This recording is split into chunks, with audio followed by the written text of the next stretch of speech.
What's up, guys? Welcome back to another episode of Inside the D. Okay, that's the intro. That's the intro. Yes.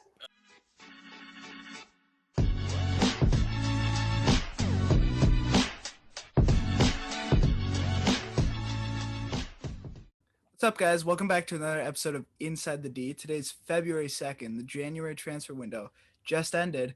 There's been a couple winners, a couple losers. Nothing too major happened this window, but Luke wants to start us off with the transfers. So obviously, as the flag behind me shows, I think Arsenal had what I can call an acceptable transfer market, if anything. Obviously, Odegaard is great. Without an option to buy, kind of sucks, but I don't know. That's kind of just how Real does their business, and we just kind of have to be okay with that and just take Odegaard for the 6 months, just kind of for what he is, and hopefully he can help us do a little bit better in league, which would be really nice. And we've been needing a playmaker, and with the recent departure of Mesut Ozil, that's been a huge weight kind of off of all of Arsenal's shoulders, not only for financial reasons, but also I think the fans have wanted him out for a while. Sucks to see him go like this, but I guess we just have to move on because it just is what it is. I'm not sure. I know that you guys saw this. I don't know if the people listening or watching saw this, but Arsenal cut £550,000 off of weekly wages, just off of, I believe it was, I want to say Ozil, Sead Kolasinac, and Mustafi. I think so, yeah. $550,000 is a lot of money per week. That's a lot of money, and I think that financially that was the right move, and hopefully this will secure us some extra money for the summer transfer market to hopefully make what would be a really big signing. And I think that in the 10 minutes that we saw Odegaard play, he played quite well. Not very many touches on the ball, but looked good, I guess. What do you guys think? Well, Odegaard in, Ozil out, a couple other Arsenal players out. Maitland-Niles out on loan to West Brom. Mixed feelings? What are your thoughts? I'm a big fan of Ainsley. I just like him. I don't know. I've kind of grown up with him. I've watched him kind of progress from watching his debut all the way till now, where he's really kind of cemented himself as a first-team player. Kind of sucks, but like I already said, just kind of move on, kind of keep pushing, because we've got a pretty strong back line, and I don't think that he was ever really going to get a starting position over Tierney or Bellerin. So I think it's the right move for him. But as like an Arsenal fan that really likes him as a player, it kind of sucks to see him go. I think it's a great move for Arsenal because obviously, like you said, he's not getting into the first team. He doesn't get many minutes. Loan him out to a team like West Brom who need the help. He's going to get minutes there. He's only going to improve there. I think that's a great move. If I was an Arsenal fan, I'd be happy with that. I mean, I know AC Milan loaned out a player who's kind of riding our bench, and I'm happy we loaned him out because he's going to a team where he can play more often. And I mean, that's what you want to see. You want to see them play and progress, kind of like what Chelsea did with Fikayo Tomori. They know he'll play a lot with us as well. I honestly think it's a good move from Arsenal. You know, speaking of young players going out on loan, obviously Liverpool have had quite the defender crisis with a lot of their defenders being injured, a lot of their players being injured. They brought in two center backs, Ozan Kabak, Ben Davies. I think it's fair to say that Ozan Kabak is probably the best option. It's a loan only. He's only 20 years old. Was this their best option they could have gotten? I don't know. I'm really split here. As a loan, amazing. I think that's really good for Kabak.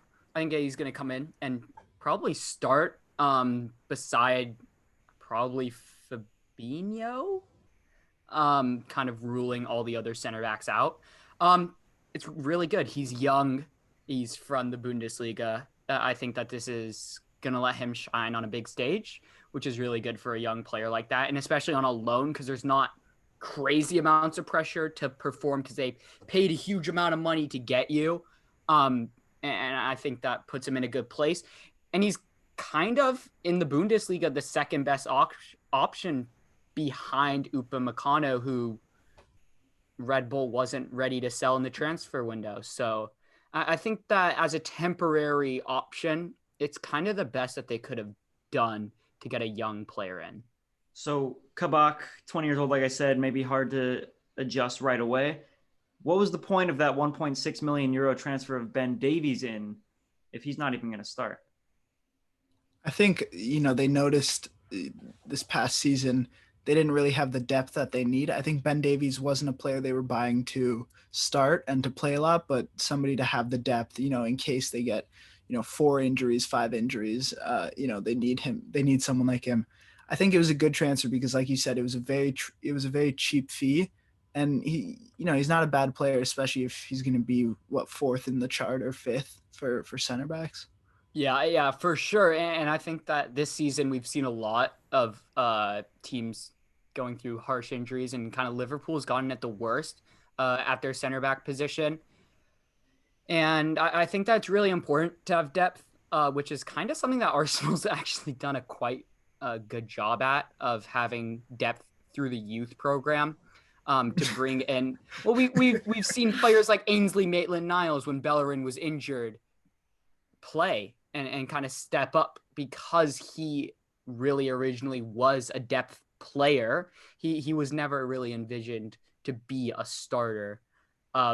But a player like him, he really stepped up, and it was impressive. And I think that that's really good for young players to be able to do, especially at bigger clubs like Arsenal is, like Chelsea is. I think that it's really kind of a crucial part of a team that a lot of people just kind of skip over because they're like, let's spend big money on these big name players so they could play every game for us. And that's just really unrealistic to go out and spend 80 million euros or pounds or whatever on a player that's realistically not going to play every minute for you. Yeah, and like you said, it's good to strengthen the depth. Obviously, Van Dijk out for the season, Matip out for the season, Gomez dealing with injury. Again, Fabinho probably started center back. Then you've got the option between Davies, Kabak. I didn't really know this when the Davies transfer went through, because I first heard of the news that they were going to bring him some Preston North End center back, Ben Davies. And I'd never heard of him. I was thinking of the Ben Davies from Tottenham. I was like, what is this? But they did like a sort of a swap. I think it was a loan, Sepp Vandenberg, from Liverpool to Preston. I guess like a center back swap. Vandenberg, not a bad center back. Was he just not ready to play in the Premier League? Is that why they swapped? I think it was more so a deal from Preston North End where they just wanted a center back that's just going to start for them for the rest of the season until they get a serious replacement for Ben Davies. And I think that's just kind of what it was, that they just wanted someone who's just going to come in, play out the rest of the season for them, and then they'll find a new option either through youth or they'll go on the market and get someone new. But I think that they just kind of didn't want to just leave a hole, which we saw Schalke do as well. They picked up Mustafi, who we terminated his contract, and he ended up signing for Schalke, which I think is going to be a good plan for him because he's going to go start for the rest of the season there, which should be good for him. I again, just my final thoughts on the Ben Davies transfer. He's 25, so this is sort of the age where a lot of people think that players are going to enter their prime. He's not playing in, or he will be now, but he wasn't playing in the top division, obviously playing in the Championship. He won Preston's Player of the Year in 2019. He's been on 5 loans since 2013. Is this his time to really break through, or is this just an emergency signing? I think he's just, he's become a career backup, I guess you could say. I think that's what he is. He gets loaned out to the teams like Liverpool who need the depth, they have injuries and stuff. That's why they take them usually on a loan. This one we saw it was a full purchase, but usually they go on loan because they need the depth for half a season until their starters come back. So I think that's kind of the kind of career he's built is to be the player that goes and helps with depth, and not really to be the star of the team or to be a starting center back for the team. And I keep saying my final thought on Ben Davies, but every time I say that, another thought comes into my mind. Van Dijk, Matip, and Gomez are going to come back.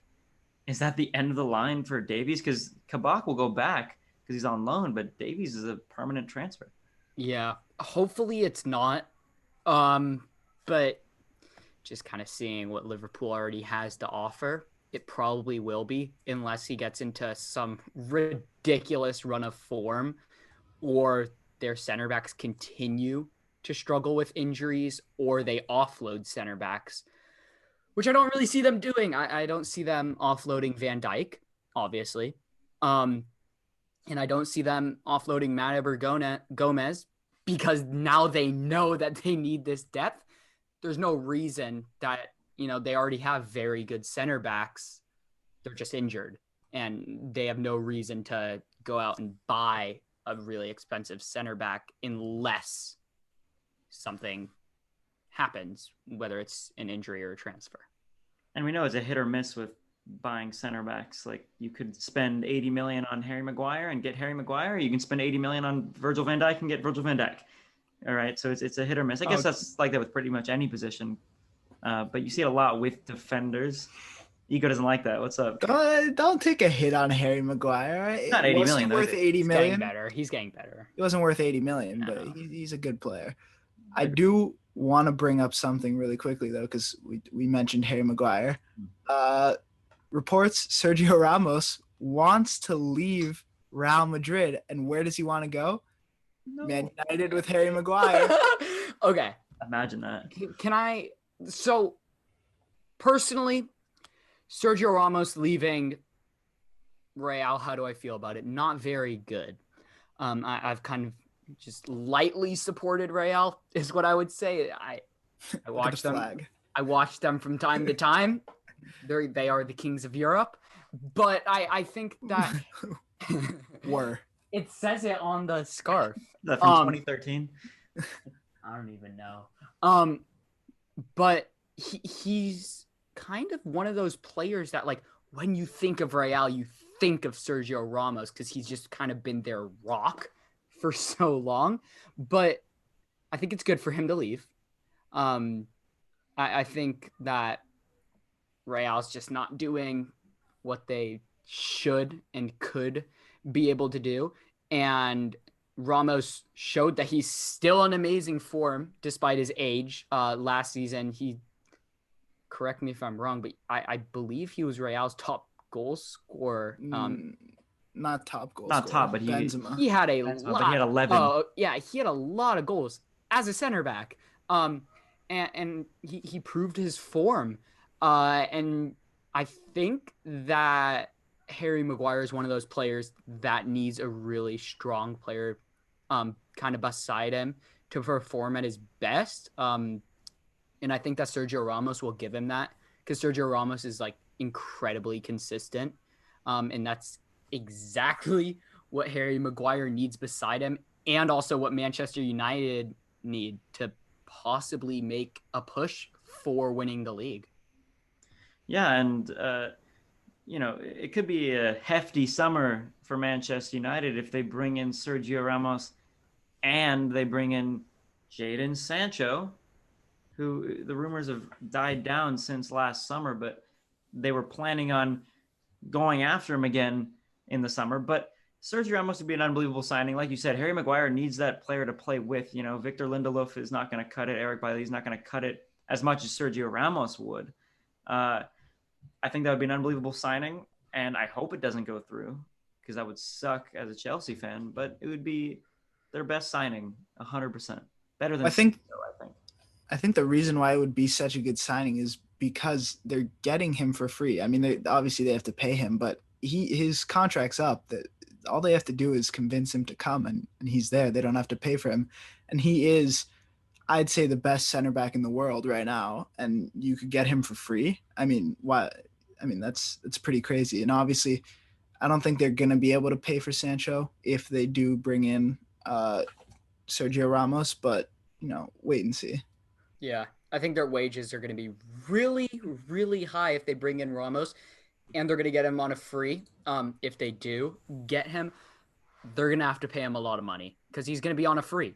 And Sancho's obviously, as we all know, not going to be a very cheap player, and his wages are going to be really high as well.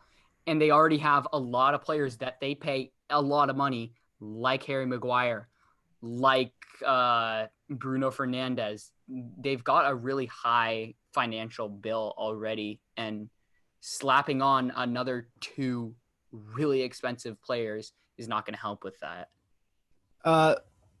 Something to help with that, though, reports that I saw Anthony Martial getting sold possibly this summer, supposedly to a Serie A team, which he could be the next Lukaku into Italy.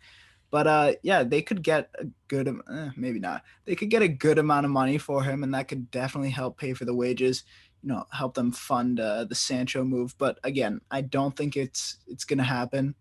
I agree, but I'm gonna give a little shout out to my grandma, who's one of our only, consistent viewers. But she got on my case when I said I agree, but I also disagree. So let me just say I disagree. It was the same thing that Neil said in episode 19 with us when we talked about Manchester United bringing in Jack Grealish, and it was kind of like, yeah, it's a good signing, but is it the right signing? I mean, I think I'd rather have Grealish than Leon Bailey. Leon Bailey is a good signing, but when are you really going to use him? I mean, Sancho's different because I feel like he's got world-class potential, whereas I don't really see that as much with Grealish and Bailey. Sancho's a different story, but bringing in Bailey is, like, in my opinion, just a waste of money. He might pan out, he might not, and he's not going to get a starting position right away. You know how Manchester United likes to do things. Yeah. And I'm going to compare this to a signing that Manchester United already made of Daniel James. They brought him in hoping that he would maybe start. Maybe he rides the bench. And what is he doing? He's riding the reserves. So I think that bringing in Bailey is just kind of not the right move. I think that they need to make a move for kind of that top player that's going to come in and start every game for them. Not a player that's going to ever sit on the bench. Like, when you're playing FIFA career mode, he's on crucial. They need a crucial player, like seriously, because it's seriously a waste of money if they're going to spend, close to 70 mil on a player that's going to sit on their bench. It's wasteful. And why would they not just wait maybe another year to get a Sancho? Talking about Manchester United wasting money, player that Aiden and I love, Donny van de Beek. They signed him over the summer. We have literally seen, a couple games of him maybe, and a couple sub-ons. Horrible. Not even that. Alex Telles as well was, one of their big signings. Luke Shaw is still playing over him. I mean, what's happening? I get that for the first couple weeks, you're going to let them, get better, join the team more. Not join the team, but like get in with the team more. But we're halfway through the season. They should be starting by now, definitely. And I'm very disappointed in them because they're both great players, young players who have the potential to be, class. Not world class, but class. No. I think it's fair to say that as fans, nobody likes to see a big name player go to a team and underperform. I'm just going to give some examples, and I don't want any back talk from Eco when I say this. Kai Havertz, Timo Werner come to mind. Eden Hazard to Madrid comes to mind. And Van de Beek coming to mind. Yes, he's not playing as much, but still, nobody likes to see that. What really gets me angry about what's happening in Manchester United is Donny van de Beek was not allowed to leave on loan in the January window. So, yeah, Ole has plans to use Van de Beek, I'm assuming, if he's not going to let him leave. But the kid just left his boyhood team to go to Manchester United, and he's not even playing every week. I mean, that's ridiculous. Yeah, and the other thing that really sucks about that is Ajax came off of that huge Champions League run where everyone was getting behind them and everyone was like so hyped. And we saw behind Aiden Matthias de Ligt playing absolutely amazing in this entire run. And we saw players like Ziyech playing amazing throughout this whole Champions League run. And we saw Donny playing amazing during this whole run. And it sucks to see that Donny's just not doing great now. And, well, not even not doing great, just not playing at all. And I really want to see him return to the form that he was already in, because he was a really entertaining player to watch. And he came off as a really promising talent. And now he's just not getting backed by the coach. And the fans are just questioning the signing. And right now, as someone who's not a Manchester United fan at all, I despise Manchester United, but I really like Donny, and it sucks to see him go from having such a good year, being so promising, to just not playing at all. And a very similar story with Alex Telles. You know, I was really hoping that you were going to also include Frankie de Jong when you talk about Ajax's Yeah, run. seriously. Oh, yeah. I was really sad about that. But yeah, I mean, it's just, it really is a shame what's happening with Van de Beek. And, you know, the confidence levels on him has to be going down. I mean, again, you look at Timo Werner and his confidence it can't get any lower at this point.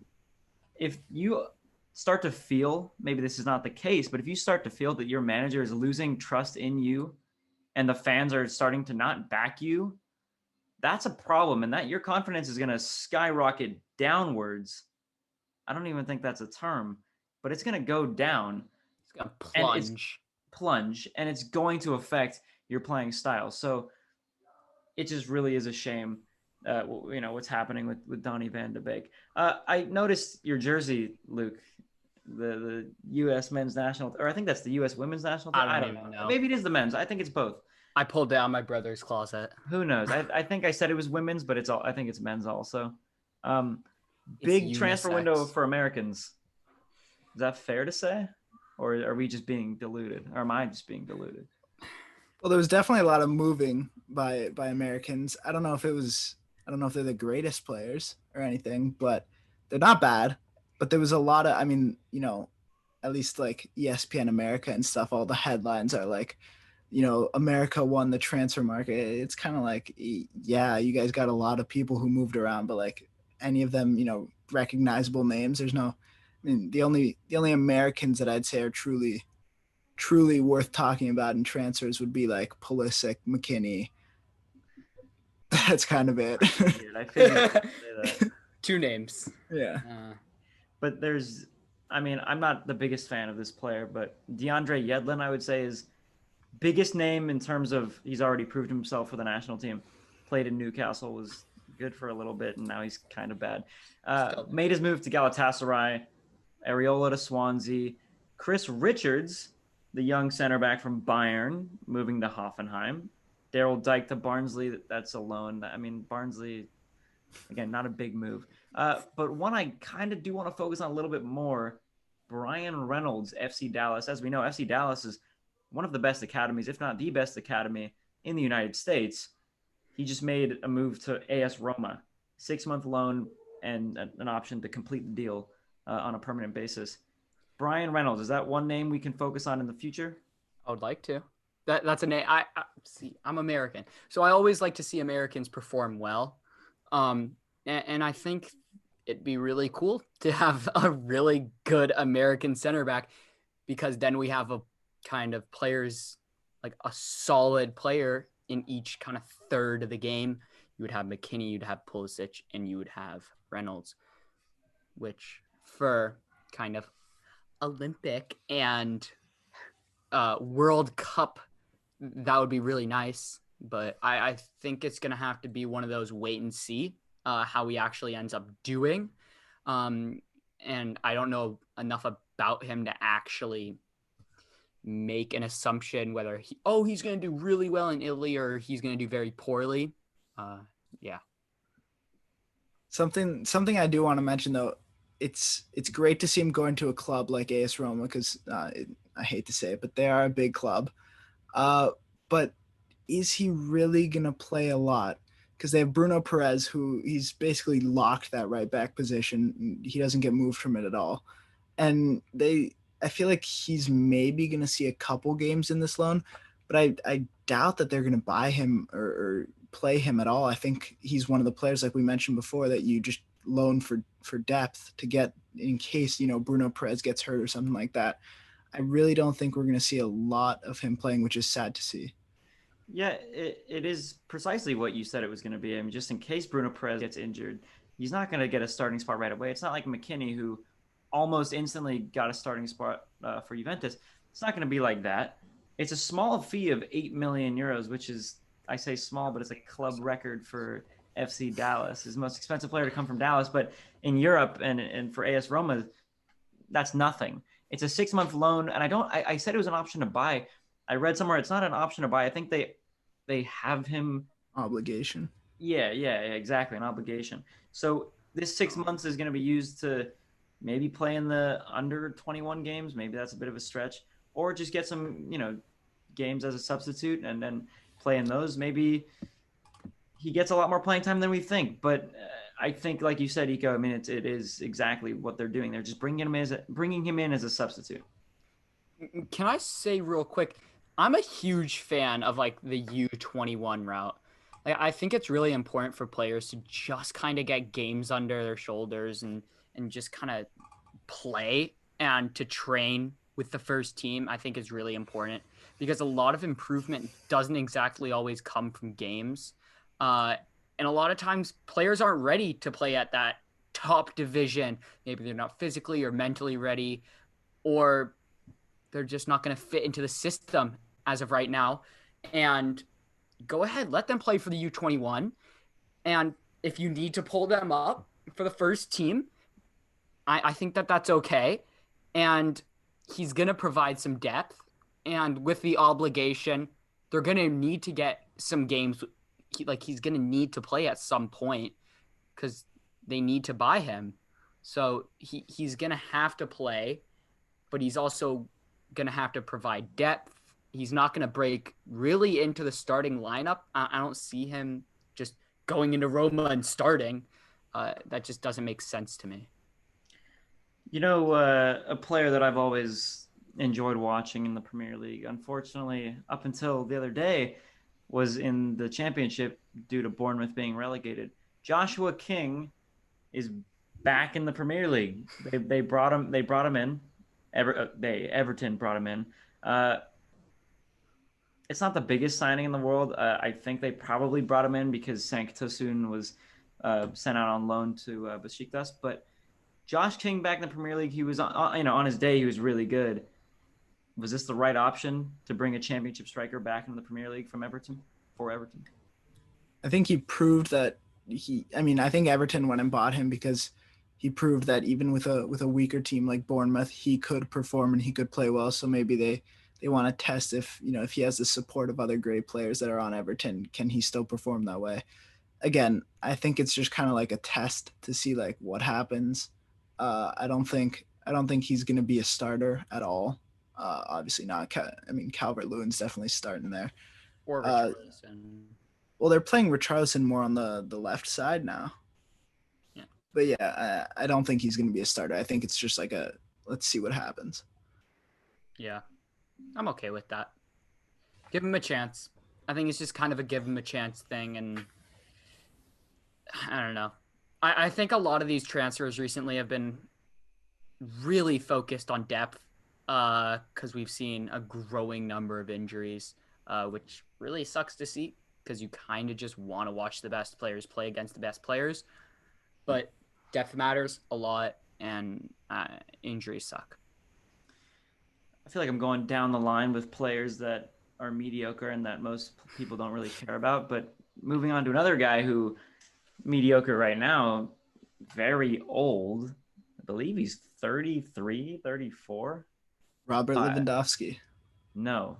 Oh. Definitely a lot better than Lewandowski. Glenn Murray. I think he's actually like 35 or 36. Wow, that is a name. Back in the day, he'll go down as, I think, second all time in Brighton's top scorers. I mean, definitely most of all time in the 21st century, I think.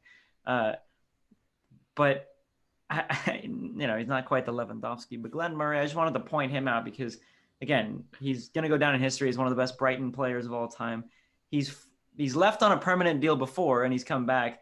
Now he's probably leaving as a 35 or 36-year-old. Is this the last time Glenn Murray is going to go to Brighton? I mean, is he going to come back and maybe retire there? Is he done? I don't think it really matters. He's old. Yeah. I think he's not going to go in and start somewhere particularly.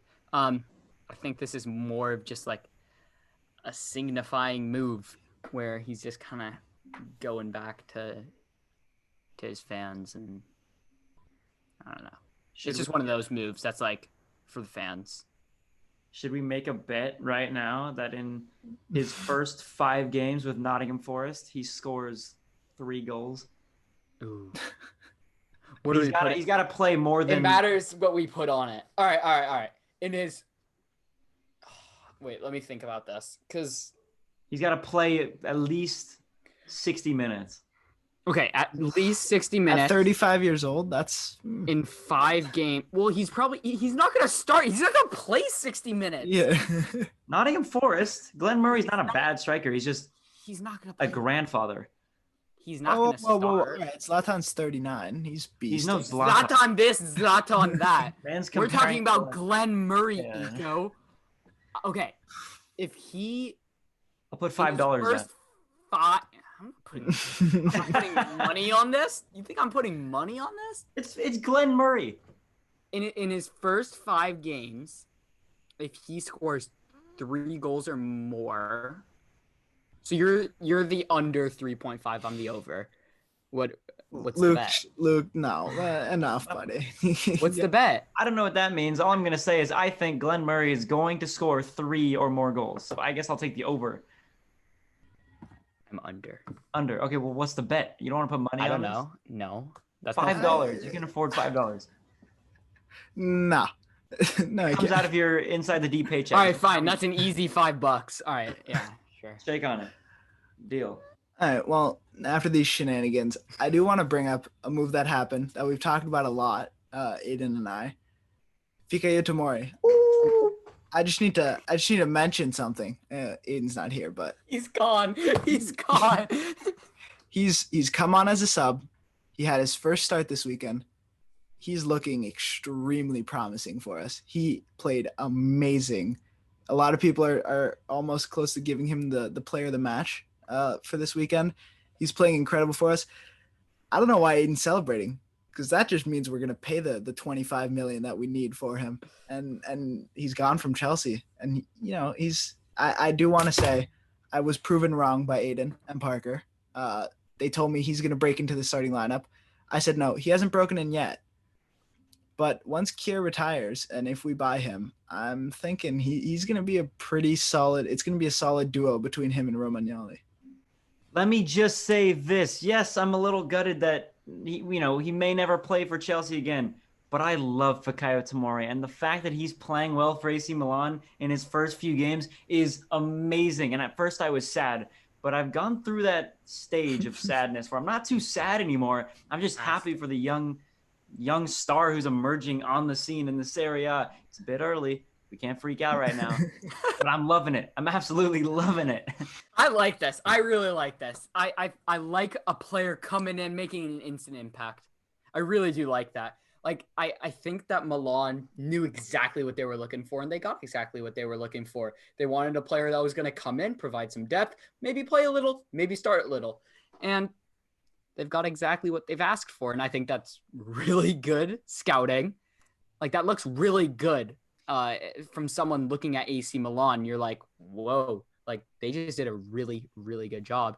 And as a Chelsea fan, that's probably pretty good because you now know that, hey, we're going to get 25 mil. So there's that other kind of view of it.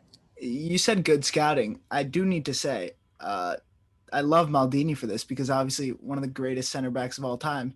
goes and he's the exact guy that I want to be scouting for a center back for us, and he's proven that he can do it.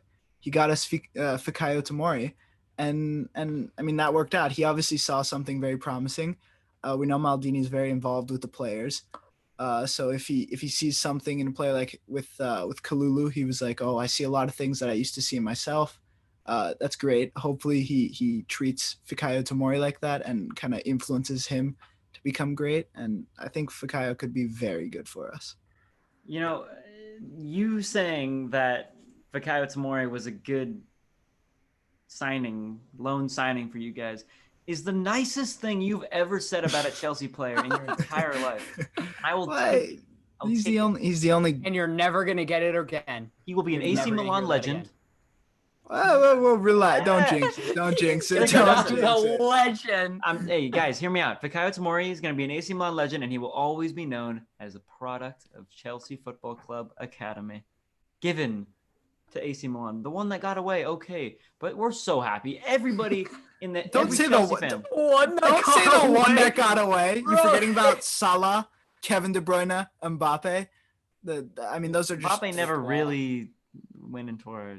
Okay. Well, guess what? 3 of them who got away. So Listen, there's more than a few Fikayo, that have gone away. I love Fikayo, but do not compare him to those 3. out of everyone at Chelsea right now, who's on loan or not on loan, Fikayo Tomori, I can tell you right now, is one of the most loved players. Just because he's been with us, it's like a Mason Mount situation or a Tammy Abraham, gone on loans and everything. But they've been with us since their academy days.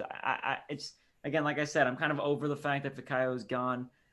Maybe there's a chance he'll come back, but I'm just so happy for him. Let me be honest. I'm just so happy for him. He is not coming back. He is gone for good.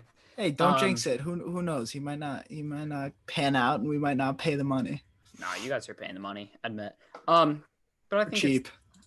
I think this is good. This is a good thing for AC Milan, and I don't know. It's okay for Chelsea. It's just kind of okay. You're getting some money, which is cool. But you're also possibly, well, I'm not going to say anything's kind of in stone yet, but you're losing a player that's showed their class.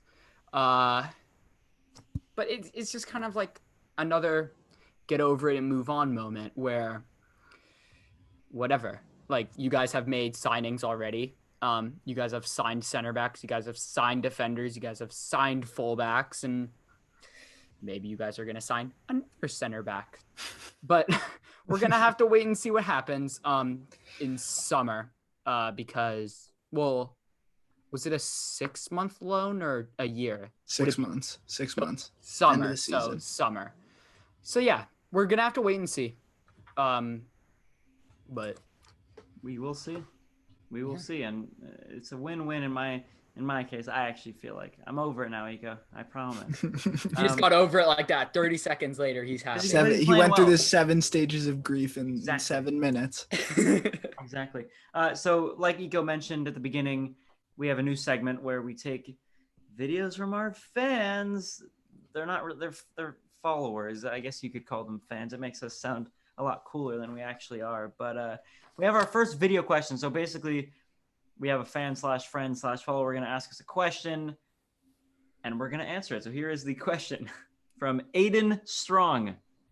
Yo, I got a question for the Inside the Deep podcast. Who is the cutest Chelsea player? Olivier Giroud. Yeah, Giroud. 100%. No doubt about it. Straight in. Olivier Giroud. No question. So that's not actually the question. It's nice of you guys to answer that. But here is the actual question. Who, in your guys' opinions, are the top 5 greatest soccer players of all time?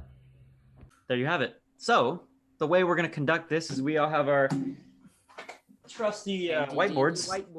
And we're going to go from 5 to 1. I did not want this to include current players, but the boys did. We insisted. Messi and Ronaldo have to be included. There's no question. It's ridiculous if they're not. Okay, so a top 5 list is not complete without Messi and Ronaldo. I feel attacked. 5. All right, wait. Should I just write the name? Yeah, and the number, if you want. All right. 3. So number 5. There might be some repeats. We'll see. I've gone with Johan Cruyff. Whoa. Oh, Eco, my boy Aiden. Henri, you Arsenal bias. Bro, he's not okay. Sorry. He's not even the best Premier League player ever. Eco, good Get job. Get buddy. out of here. Yeah, we like that. Get We outta like here. Johan. But I respect. I do respect the Cruyff a lot. I pioneer. Better than I Henri. Pioneer. can't believe you put Thierry Henry. I'm an Arsenal fan. He's not even a top 25 player of all time. That's pushing. I it. agree. I agree. No, he's not a top 25. That's pushing it. I don't know. No, I agree. I'm You know not. But know like, who's better than I've grown Thierry up Henry? with the influence of Thierry Henry. Who's better than Thierry Henry, Eco? Zlatan Zlatan Ibrahimovic. Ibrahimovic. Shut up. Man, There's we're no not gonna talk question. about that. We're not No gonna talk about it. question. Number 4. By the Oh, way, can wait. I just say? Oh wait, now I forget. Let me just say this. I hate my list. I hate it. Because we forced in the Messi and Ronaldo, so he had to wait. Can you say now? So before the podcast, we were deciding whether we were gonna do no Messi and Ronaldo, so basically no current players allowed. So it only had to be players that were retired. But we ended up kind of allowing Messi and Ronaldo in because we kind of all know that they're kind of in our top 5. Would you like to share who? That's what I was gonna say. That's why I hate my list, is because I used to have this guy valued at 2. number 1, and he's now at number 4. Mm. No. I don't mean to, like, earlier I had him valued at number 1. I'm saying, like, a few months ago I had him valued at number 1. Okay. I have a reasoning for it. Eco and I feel like went for the same player. Maybe 3. This is a cool player. Diego. Maradona. What? Ronaldinho. Wait, what? Luke is Luke invalid. definitely didn't include Pele, No, I did. Pele. so no Maradona. Well, I didn't watch Maradona. What? It doesn't matter. Hey, all right, let's just get there when we get there. I mean, Ronaldinho, I obviously excluded him from my top 5. Nasty. He's a fantastic player. It's an opinion-based thing, but I don't know. Pele, for me, I would say, just because he changed the game, like Luke said about Cruyff, he's a pioneer. That's why I put Cruyff and That's Pele why up he's there. higher than Maradona. But I think that's fair. yes, I think so. But it was such a tough decision for me. Number 3. Look, I agree with Aiden. I think my 4 and 3 they're kind of you could put either one. I don't really care, unless 3 and you 2 are put like, someone else. now I know for a fact that Eco and I have gone for the same player. I will bet money that Eco and I went for the same player. I will bet money we didn't. 3, 2, 1. I bet. Oh. Oh. What? CR7 number 3? What are you talking about, Aiden? What are you? 100 Oh, he has What is Maradona wrong at 2 or 1. You? 100%. So would you not have Ronaldo in your top 5? No, I do. He's number 2. Yeah. That's what I Okay, said. wait. No, that's what I said. Number 3 and number 2 for me are interchangeable. Which way is this? There. And number 2, you guys are Pele's higher than Maradona. gonna hate me for this. He's gonna put Maradona. No, he's gonna put Frank Lampard. 100%. I'm putting Frank Lampard. Okay, wait. Well, Wait, me wait. and Eco already know what each other are putting. Can I just show it?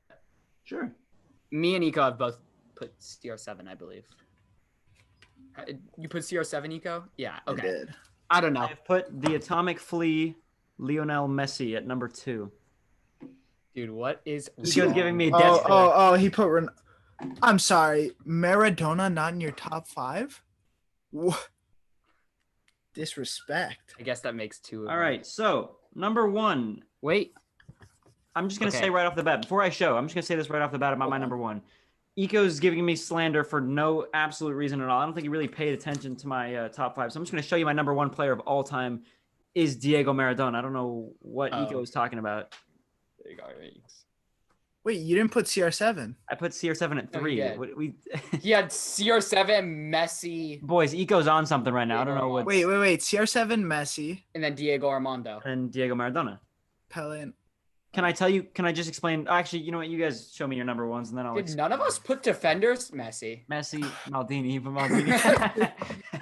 Oh, wait. Can I put a second answer? Sure. Yeah, Thierry Henry number 2. No, even better. Aiden, no John Terry. Rambo. Your lover. All right. No, honestly, like, like- best player of all time. God. I like Aaron Ramsey. I like Aaron. Kai Ramsey. Havertz. Can I actually explain to you guys why I put Maradona at number 1? and why I changed. Let me just explain my little process here before we end, okay? I used to value Pele at number 1. Now that we're putting Messi and Ronaldo in, you have to put them. I put Messi and Ronaldo interchangeable 2 and 3. I don't see one really over the other. I think they're both very different. I know you guys disagree. I get it. Yep. Reason why I put Maradona, not only is he a skill level, one of the best of all time, he basically single-handedly brought Argentina to World Cup glory. And I know this might be like a controversial thing, but I put him at my greatest of all time because he is not living anymore. So he has passed away, and I feel like his legacy shall be remembered. And a good way to remember that is by putting him at the number 1 player of all time. That is why I put that. I know it's a bit controversial, Okay. but that's what I'm saying. You can't fight it. I don't think you could really fight against anyone's top 5, Right. Except for Eco's, because Or always Thierry Henry wrong. at number 5. That's over Yeah, Zidane. no, Luke, don't even. Over Zidane, you put I Ronaldinho and could list 10 players right now that I'd put before Thierry Henry. facts. That's Don't facts. care. Don't Anyway, care. All right. Well, we did that. Now we're going to get into, as we do every episode, a little game. This one's a little shorter since this episode's already been a little long. Instead of 5 questions, we're only doing 3, but we've got a new game for you. It's whose stat was higher. I'm going to give 2 names. I'm going to give which stat it would be. You got to tell me which one had the higher one. We're going to start off easy, or not easy, but with a simple one. None of these are going to be easy.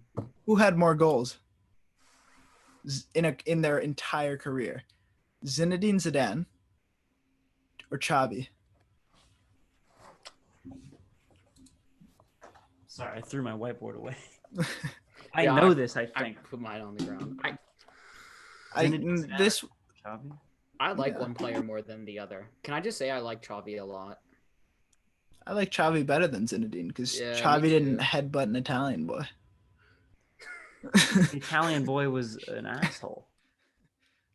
Who did he headbutt? I have to bleep that out, huh? yeah. Wait, who did he headbutt? It was some random. Materazzi. Right? Who? Maserati. No. Maserati. Maserati. He said like, something about his car. sister. Oh, you can't say that. Trust me, I did a presentation on this in my freshman year. Shout out, Mr. Raphael. Really? Okay, ready? Oh, All right, boys. Show your answers. I hope we put the same thing. Zidane. Yes. Okay, if we're both wrong, that's fine. That's okay. Yeah, You're so it correct. doesn't matter. Zinedine has scored more than double the goals that Xavi has. Makes sense. Because Uh, Xavi wasn't a goal scorer. He was a sit Yeah. back and create Exactly. type of player. And Speaking about creating, Uh-oh. next one is assists. Pirlo versus Gerrard. all time. Career. That's an easy one in my opinion. Oh, I can't Really? say that because if I get it wrong, then that's really bad on my part. But I wrote it down pretty quickly. Are you ready? 3, 2, 1.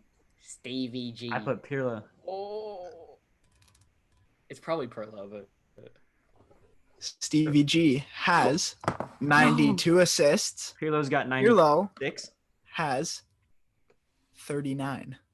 Wait, what? we were talking about this before. Okay, because Yeah. Perlo and Xavi are very similar. They're both sit back, switch the ball kind of players. I know, Aiden. I was blown away Pirlo as well. didn't get- I was he blown wasn't- away as well. He wasn't a get forward. I could He's one of not. the. I could not believe it when I saw it. Can I Oh, explain to he's you, Luke? saucy. He's saucy. Luke, I understand that he's like a sit back midfielder. I get it. Pirlo is one of, and again, he was already past his prime when I was old enough to really understand the game. He is one of the best passers I have ever seen in my entire life. And yes, 100%. he probably Yeah. passes leading up to goals, maybe not primary assists.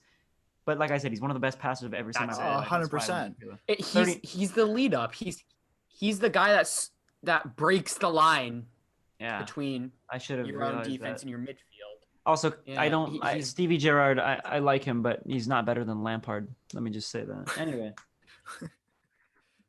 One of them is still managing a club, so yeah, I think Rangers. Lampard will get hired. Yeah, put him in the by Premier way. League. Yeah, put him in the Premier Alright. League. See what happens. the next one, Rangers Well, is doing so well. a little unconventional. I had to include one of my boys in here. Career red cards. Who has had more? I already know what you're gonna say. Maldini versus Sergio Ramos. By the way, I wrote it down before you even said the player's name. Yeah, Okay, 3-2 Ramos. It's actually Maldini. It's actually Stop. tied. Both of them have gotten 26. Oh, you can't do No, that. Look, it was a point for each of you. Luke Yellow won, cards, though. though. Well, I won. Oh yeah, that was it. Huh? You know something I saw? Franz, because I was looking into the red cards. Franz Beckenbauer, 2 yellow cards, 0 red cards his entire career. That's why he's one of the best You center ever backs of all see that time. one stat? Disciplined. Yeah. Do you ever see the one stat about Phil Blom where he went like almost a full calendar year, like 40 something games without committing a single foul? That's I insane. could be fully wrong here. Let me find Probably. it. Maybe no yellow card, but committing a foul no fouls. as a right back is ridiculous. I mean, good for him. All right, guys. So we tried out that segment where you guys asked us a question. We have a TikTok. I'll leave it down in the description if you want to look it up. You can ask us on there. We have an Instagram. You can Instagram direct message us questions for the next episode. Eco, show that again. Look at Eco. Look at that. It's If you want to show beautiful. the merch, I'm going to leave that link in the description. Other than that, I think we've covered everything. And we'll see you in the next episode. Thank you guys for joining us.